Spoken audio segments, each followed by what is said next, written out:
د مهمو خبرونو سرټکی. اسلامي امارت د افغانستان د امنیت په اړه د ایران د بهرنیو چارو د وزیر څرګندونو هرکلی کړی دی. د ایران د بهرنیو چارو وزیر ویلي چې اسلامي امارت په افغانستان کې خپل حاکمیت ثابت کړی دی. افغانستان د کابل او واشنگټن ترمنځ د اړیکو په ښه کېدو کې د قطر رول ستایلی دی. امیر خان متقي د قطر سفارت له شاج دافیر سره په کتنه کې له امریکا سره وروستي پرمختګونه مهم بللي دي. په هیواد کې د توبرکلوز نړیوالې ورځې لمانځنه د عامې روغتیا وزارت وایي هر کال په هیواد کې شاوخوا 15,000 کسان په توبرکلوز اخته کیږي. او په سعودي عربستان کې د اوکرایني او امریکایي پلاو ترمنځ د خبرو د دویم پړاو پیل. د سپیڅلي خدای تعالی په نامه سلام، وخت مو بخیر. بشپړ خبرونه از یوسف خان لالایم. د اسلامي امارت ویان مرستیال په افغانستان کې د اسلامي امارت د امنیت او ټولیز حاکمیت په اړه د ایران د بهرنیو چارو د وزیر د څرګندونو هرکلی کړی دی. حمدالله فطرت وایي د عباس عراقچي خبرې د هیواد د اوسنیو واقعیتونو د سم درک په معنا دي. تر دې مخکې د ایران د بهرنیو چارو وزیر ویلي چې اسلامي امارت په تیرو دریو کلونو کې په افغانستان کې خپل حاکمیت ثابت کړی دی. په تیرو څو کلونو کې افغانستان سره د ایران ښه سیاسي او اقتصادي اړیکو ته په پام سره په افغانستان کې اوسنی حکومتولي او امنیت د ایران لخوا ډاډمنه ښودل شوې ده. د ایران بهرنیو چارو وزیر عباس عراقچي له یوې رسنۍ سره په مرکه کې ویلي چې د پخوا په پرتله اوس په افغانستان کې حاکمیت او امنیت ټینګ شوی دی. ښاغلي عراقچي ویلي چې اوسنی افغان حکومت په تیرو 3 کلونو کې توانېدلی چې خپل حاکمیت پیاوړی کړي او د قدرت جزیرې له منځه یوسي.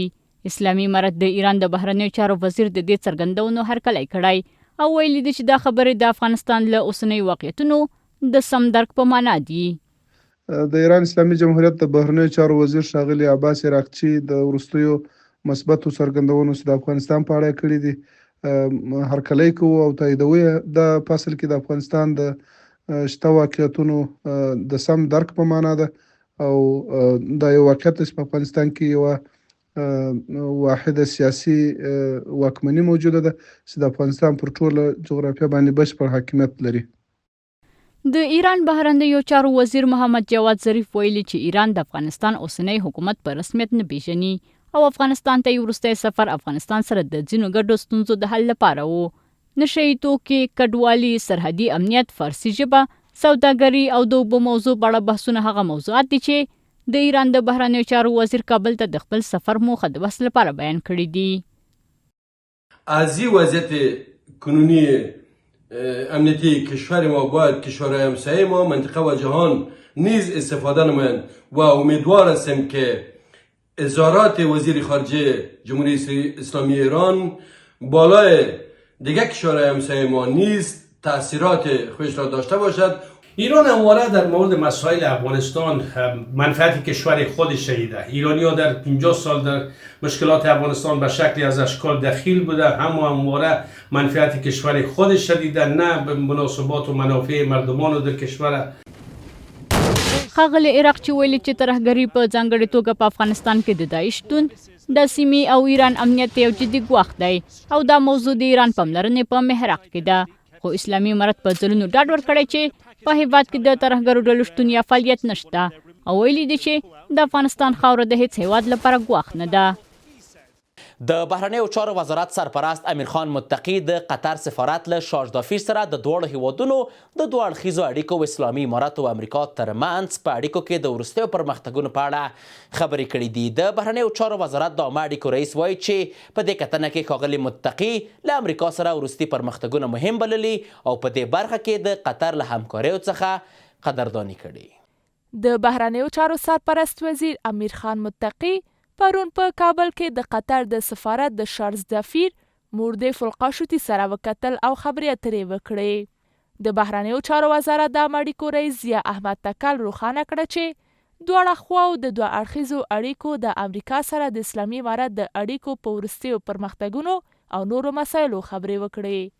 هغه ویل چې ښاغلي متقي د متحده ایالاتو سره وروستي پرمختګونه مهم وګڼل او په دې برخه کې د قطر د اسانتیاو او همکارۍ څخه مننه وکړه. د بهرنیو چارو سرپرست وزیر زیاته کړه چې د افغانستان او قطر ترمنځ اړیکې مخ په ودې دي او د دواړو هیوادونو ترمنځ د دې اړیکو د دوام هیله یې څرګنده کړه. د هیواد د بهرنیو چارو وزیر متحده ایالتونو سره وروستی پرمختګ مهم وباله او د قطر دولت له اسانچارۍ او همکارۍ هم مننه وکړه. متقي صاحب قطر سره د افغانستان اړیکې مخ پر وده وبللې او هیله څرګنده کړه چې د دواړو هیوادونو اړیکې لا زیات پرمختګونه ولري.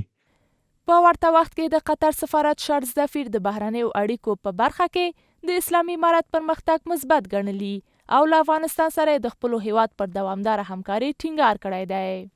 اوس هم قطر په خاورمیانه کې یا په خلیج فارس کې دا د امریکا یو ستراتیژیک ملګری ده، نو کوشش کوي چې د امریکا ټولې منافع او ارزښتونه او ګټې په دې منطقه کې تامین کړي. نو ځکه اوس هم د امارت اسلامي او د امریکا ترمنځ چې کومې ستونزې او کوم مشکلات و هغه هم د قطر په وسیله حل شو. دا بحثونه په داسې حال کې کیږي چې د امریکا یو پلوي په دې وروستیو کې د اسلامي امارت له واک ته رسېدو راهیسې د لومړي ځل لپاره افغانستان ته سفر وکړ او په ورته وخت کې امریکا د کورنیو چارو سرپرست وزیر سراج الدین حقانی انعام یې لغوه کړ. د بهرنیو چارو وزارت د دویمې سیاسي څانګې مشر ذاکر جلالي وایي اسلامي امارت او امریکا ترمنځ ډیپلوماټیک اړیکې پیل شوي دي. ښاغلي جلالي د کورنیو چارو وزارت پر سرپرست د 10 میلیونه ډالرو انعام د لغوه کېدو په اړه په خپل ایکس پاڼه کې دغه اقدام د دواړو لوریو لپاره حقیقي او عملی ګام بللی دی. کابل په دې ورځو کې د مهمو بهرنیو مېلمنو کوربهتوب کوي چې په دې وروستیو کې کابل ته د بهرنیو پلاوي سفرونه زیات شوي دي او په سیاسي ډګر کې د هیوادونو او سرپرست حکومت ترمنځ غیر رسمي تعاملات پراخیږي. ولیدل شي چې دا سفرونه د نړۍ لخوا د اسلامي امارت د پیژندلو پیل دی او کنه که څه هم سږکال هیڅ حکومت اسلامي امارت په رسمیت نه دی پیژندلی. ښاغلي جلالي د افغانستان او متحده ایالاتو ترمنځ په دوه اړخیزه اړیکو کې وروستی پرمختګ د دواړو حکومتونو ترمنځ د حقیقي او عملي ښکیلتیا د یوې بیلګې په توګه بیان کړ. په همدې حال کې د بهرنیو چارو وزارت د دوهم سیاسي څانګې مشر ذاکر جلالي په خپل ایکس پاڼه کې یو پیغام خپور کړ چې ویل شوي اسلامي امارت او امریکا د جګړې له ساحې څخه تیر شوي دي. ښکاري داسې چې د هغې نه وروسته د امریکې او د افغانستان په منځ اړیکو کې بدلون راځي. سراج الدین حقانی خلیفه صاحب او همداسې دوه نور کسان هم د تور لیست نه ایستل کیږي. هیله ده چې نور د اسلامي امارت مشران هم له دغه تور لیست وایستل شي. په ضمن کې دا د دواړو هیوادونو د اړیکو جوړولو دپاره یو پل دی چې کېښودل شو. ځینې کارپوهان دا هم وایي چې د نړۍ هیوادونه په ځانګړې توګه امریکا باید له سیاسي لارو له افغانستان سره اړیکه ونیسي او دا د دواړو هیوادونو په ګټه ده. بین کشورها مشکلات امنیتی، سیاسی و اقتصادی وجود می داشته باشه، ولی یگانه راه حل همه مشکلات بین کشورها این تفاهم سیاسی است و دیالوگ است، بحث است، مباحثه است. هیچ مشکلی بین دو کشور به اساس حق و باطل حل نشده. ولکه دا څرګندونې په داسې حال کې کیږي چې پرون د امریکا متحده ایالاتو د کورنیو چارو سرپرست وزیر سراج الدین حقانی په ګډون د اسلامي امارت د دریو مشرانو د نیولو لپاره ټاکل شوی انعام لغوه کړ. د پاکستان د جمعیت علماء اسلام مشر مولانا فضل الرحمن د کابل او اسلام آباد ترمنځ د ستونزو په حل کولو ټینګار کړی. ویلي دي چې له افغانستان سره جګړه نه د افغانستان او نه د پاکستان په ګټه ده. نوموړي د پاکستان له حکومت غوښتي چې له افغانستان سره د کړکېچ د هوارۍ لپاره د سیاسي خبرو او له ګوندونو سره د سلا مشورو له لارې اقدام وکړي.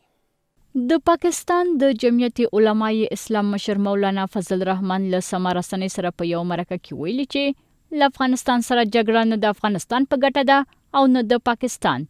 نوموړي د پاکستان پر فدرالي حکومت غږ کړی چې د افغانستان په مسلو کې د سیاسي خبرو اترو او سیاسي ګوندونو سره د مشورې له لارې مخ پر وړاندې لاړ شي. سیاست में حضرت कुछ शख्सियात ऐसी होती हैं कि इख्तिलाफ राय के बावजूद उनको सीनियर तस्लीम किया जाता है और तवक्को रखी जा सकती है कि बड़े होने के नाते वो कोई एक ऐसा किरदार अदा करे कि जो मसाइल के हल की तरफ एक उम्मीद की बात हो सकती है. जमीयत उलमा इस्लाम ने अप्रैल में अपनी जनरल कौंसिल का इजलास बुला लिया है और उसके सामने हम ये सारी सूरत हाल रखकर سیاسي کارپوهان په دې باور دي چې د پاکستان دوامداره پوځي مداخلې د دواړو هیوادونو ترمنځ د ستونزو حل نه دي. برخلاف توقع مناسبات میان افغانستان و پاکستان به خاطر ادامه مداخلات نظامیگرانه پاکستان فشار آوردن بالای مهاجرین افغانستان مسائل سرحدی و غیره باعث تشنج در منطقه شده و مناسبات میان هر دو کشور به تیرگی گراییده است که البته این راه حل مشکلات نمی باشد، اگرچه بعضی از مقامات محلی پاکستان و سیاسیونشان و رهبران مذهبیشان خواستار مناسبات نیک با افغانستان شدن و تلاش ورزیدن به تنهایی مسئله حل بکنند. له بل خوا د پاکستان ورځپاڼې ایکسپریس ټریبیون راپور ورکړی چې د خیبر پښتونخوا اعلی وزیر علي امین ګنداپور د خپل پخواني دریځ برعکس د پاکستان د حکومت د هغه پالیسۍ ملاتړ کوي چې افغان کډوال له ملاتړه پرته شړي. څه موده وړاندې نوموړي د افغان کډوالو د جبري اخراج سره مخالفت وکړ. اخراج اجباری مهاجرین افغان اقدام غیرقانونی بوده و وضعیت آنها را وخیم‌تر خواهد کرد. این اقدام با انتقادات داخلی بین المللی مواجه شده و سازمان‌های حقوق بشری نسبت به پیامدهای آن هشدار دادند. در شرایطی که بسیاری از مهاجرین افغان در پاکستان با خطر بازداشت و آزار و اذیت مواجه‌اند، این سیاست می‌تواند بحران انسانی را تشدید کند. دا په داسې حال کې ده چې د افغانستان لپاره د پاکستان ځانګړي استازي صادق خان په کابل کې د پاکستان په سفارت کې ویلي چې د پاکستان او افغانستان اقتصادي ګټې یو بل سره تړلي دي. نوموړي زیاته کړې چې په افغانستان کې سوله او پرمختګ د سیمه ییز ثبات لپاره اړین دي او پاکستان او افغانستان باید د سیمه ییز اقتصادي پرمختګ د پیاوړتیا لپاره خپلې هڅې ګړندۍ کړي. نن د مارچ 24مه د توبرکلوز پر وړاندې د مبارزې نړیواله ورځ ده. د افغانستان د عامې روغتیا وزارت د روغتیایي خدماتو مرستیال وایي هر کال 10,000 کسان د دې ناروغۍ له امله مري. د روغتیا نړیوال سازمان هم خبرداری ورکړی چې دا ناروغي لا هم په ټوله نړۍ کې د میلیونونو انسانانو ژوند ګواښي. نن د نري رنځ سره د مبارزې نړیوالې ورځې سره برابره ده. د دې ورځې په رارسېدو سره د روغتیا نړیوال سازمان خبرداری ورکړی چې دا ناروغي لا هم د میلیونونو خلکو ژوند ګواښي. په داسې حال کې چې سږکال دا ورځ د هو موږ کولی شو نري رنځ له منځه یوسو، ژمنتیا پانګونه او عمل شعار سره لمنځل کیږي. د اسلامي امارت د روغتیا وزارت د دې ناروغۍ مخنیوي په اړه د عامه پوهاوي لوړولو لپاره یوه غونډه ترسره کړې ده. په دې غونډه کې د عامې روغتیا وزارت د روغتیایي چوپړتیا او مرستیال عبدالولي حقانی ویلي چې هر کال په هیواد کې شاوخوا 10,000 کسان په دې ناروغۍ اخته کیږي او له دې ډلې 10,000 یې خپل ژوند له لاسه ورکوي. له نري رنځ سره د مبارزې نړیوال شعار له مخې ټول هیوادوال په ځانګړې توګه هغه کسانو ته چې د ټولنې بنسټونو او سازمانونو د رهبرۍ په کچه دي وایم، هو موږ کولی شو د ژمنې پانګونې او خدمتونو وړاندې کولو له لارې نری رنځ له منځه یوسو. له بل خوا د عامې روغتیا وزارت د ساري ناروغیو د مخنیوي او کنټرول ریاست سرپرست حیدر خان حیدر ویلي چې وزارت یې د ساري ناروغیو سره د مبارزې لپاره پانګونه کوي. لکه څنګه چې د سږکال شعار د توبرکلوز د مرضۍ د وقایې او د کنټرول شعار د انګلیسي په یو لفظ باندې شروع کوم چې we can end tuberculosis, commit, invest and deliver. ډیر ښکلي الفاظ پکې موجود دي. اولین لفظ کومیټ ته الحمدلله تعهد تاسو ته اثبات ورسوله چې د عامې روغتیا وزارت محترم وزیر صاحب معین صاحبان دلته موجود دي او هر ډول همکاري ته چمتو دي. دا په داسې حال کې ده چې د روغتیا نړیوال سازمان ویلي چې تر 2024 کال پورې به په افغانستان کې د دې ناروغۍ له 50 زیاتې پیښې راپور شي. په هرات کې د ښوونځیو یو شمېر دولتي ادارو یو شمېر کارکوونکي له اقتصادي ستونزو شکایت کوي. دوی وایي د عاید کمښت او د ژوند د لګښتونو لوړوالی د خپلو کورنیو د لومړنیو اړتیاو پوره کول ورته ستونزمن کړي دي. په هرات کې د ښوونځیو یو شمېر کارکوونکي او ځینې دولتي ادارې د اقتصادي ستونزو څخه شکایت کوي. دوی وایي چې د معاشونو کمښت او د ژوند لګښتونو زیاتوالی د دوی د ژوند شرایط خورا ستونزمن کړي دي او دوی اوس د خپلو کورنیو د لومړنیو اړتیاو د پوره کولو توان نه لري. 9 نفر فامیل داریم، 7,000 معاشمون کمه دیگه، گزاره میکنیم برادر. زندگی ما مشکلات ما دارم. اعمال پدر من مریضه، بسیار مشکلات ادمی 7000 معاش دیگه، اگر معاش من بالا ببرم یا کمک دیگه بکنم ما خیلی چیتر اینا خو یک ما میشه برادر. 60 کیلومتر از این شهر ما دوریم، خیلی نیاز به می کمک و برادر، کسی که نیازمندی کنه ایتو مثل بوزن و ایتو مسکین غریب از خوب بدتر هم میمونن بیتر هم میمونن، خیلی مشکلات های را داریم. دا کارمندان د نړیوالو مرستو د کمښت په اړه اندېښمن دي او په مرستندویه ادارو غږ کوي چې خپلې مرستې بیا پیل کړي. من مشکلات نمینه که من کارمند بدون به شفاخانه تقریبا 4-5 ماه میشه منفک شدم، تنها نیاور خانواده خم بودم. حال شوهر من مریضه که قلبی از کار افتاده که خیلی مشکلات ما زیاد کرده. برای به خدا نون و چای میخوریم، باور میکنی شوهر باشه در گوشنه ما 3 تا دختر مادراییم 4 تاییم، باور که سر بیشم خوش شدیم، باور که عمیق زرقان نداشتیم که ما همین دیگ خور ببار کنیم شم سحری، باور میکنیم که به نون و چای گرفتم روزه و همین کودکام 20 سحری 2 روز سر 20 سحری گرفتیم. په ورته وخت کې په هرات کې یوې خیریه مؤسسې د 200 اړمنو خلکو ته د خوراکي توکو د مرستې د ویشلو پروسه پیل کړې ده. فامیل مستحق شامل کارکنان خدماتی ملکی ریاست‌های معارف، پانتون، صحت عامه، ترافیک، مسجد جامع بزرگ، حج و اوقاف، انستیتوت‌های مسلکی در این ساحه ما توزیع داریم و با هر فامیل یک آرد 50 کیلو، یک برنج 25 کیلو و یک روغن 5 کیلو توزیع می‌گردد. د یادونې وړ ده چې د دې ډلې اصلي غوښتنه له حکومت څخه دا ده چې د دوی اقتصادي ستونزو ته جدي پاملرنه وکړي ترڅو دوی وکولای شي د خپلو کورنیو اړتیاوې پوره کړي او د خیریه مرستو پورې تړلو پرته د معیشت بحران څخه خلاص شي. د پکتیا ولایت د چاپیریال ساتنې ریاست د مسؤلینو له لورې د نهال کینولو کمپاین پیل شوی دی. دوی د دغه کمپاین موخه د نیالګیو ایښودل او د چاپیریال ښه کېدل بللی دي. د پکتیا د چاپیریال ساتنې ریاست چارواکو د پسرلي پر رسیدو سره دا پروګرام چې موږ شروع کړی د پکتیا ولایت د رهبري د پریکړې د اداري مجلس د پریکړې په اساس باندې چې پریکړه وسوه چې باید موږ او تاسې د پکتیا ولایت په سطح باندې یو داسې جګ دا پروګرام جوړ کړو او ترتیب کړو چې هغه د آینده لپاره د خلکو لپاره خدمات پکې وړاندې سي.